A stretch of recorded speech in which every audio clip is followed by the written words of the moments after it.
नमस्कार मित्रों, आप देख रहे हैं महादेव वेब्स यूट्यूब चैनल।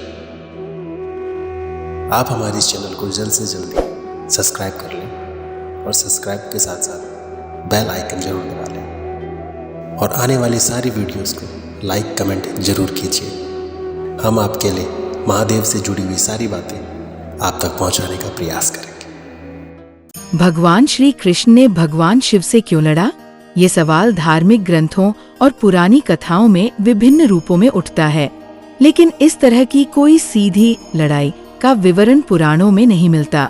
हालांकि कुछ कथाओं में ये घटना प्रतीकात्मक रूप से प्रस्तुत की गई है, जिनका उद्देश्य कुछ विशेष धार्मिक या दार्शनिक शिक्षा देना होता है।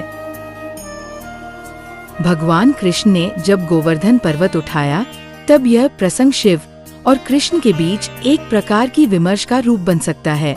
यह कहानी ये बताती है कि कृष्ण ने इंद्रदेव के गर्व को तोड़ा, जबकि शिव भगवान ने अपनी पूजा के रूप में एक अलग दृष्टिकोण दिखाया।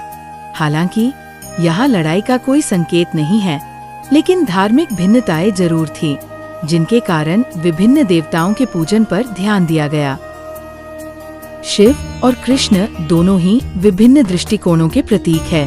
शिव को जहाँ तपस्वी और साधना का प्रतीक माना जाता है, वहीं कृष्ण को लीला और कर्मयोग का प्रतीक माना जाता है। दोनों के अनुयायी भी एक दूसरे से भिन्न होते हैं।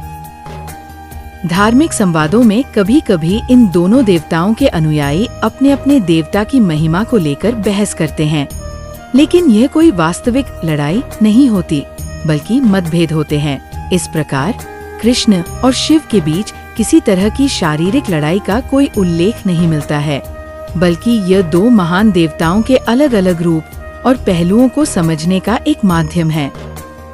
कुछ कथाओं में ये उल्लेख मिलता है कि भगवान कृष्ण ने नंदी, भगवान शिव के वाहन, के साथ हल्की फुल्की नोकझोंक की थी, क्योंकि कृष्ण ने नंदी को माखन चुराने के लिए तंग किया था। हालांकि ये एक मजाक या हल्की टकराहट थी, कोई गंभीर युद्ध नहीं था। एक प्रसिद्ध कथा कृष्ण अर्जुन संवाद में भगवान शिव के प्रति कृष्ण का आदर और भक्ति भाव दर्शाया गया है।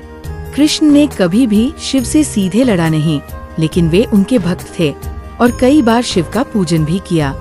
कृष्ण और शिव के बीच कोई प्रत्यक्ष युद्ध नहीं हुआ, लेकिन वे दोनों ही एक दूसरे के प्रति सम्मान रखते थे। जय शिव शंकर, हर हर महादेव।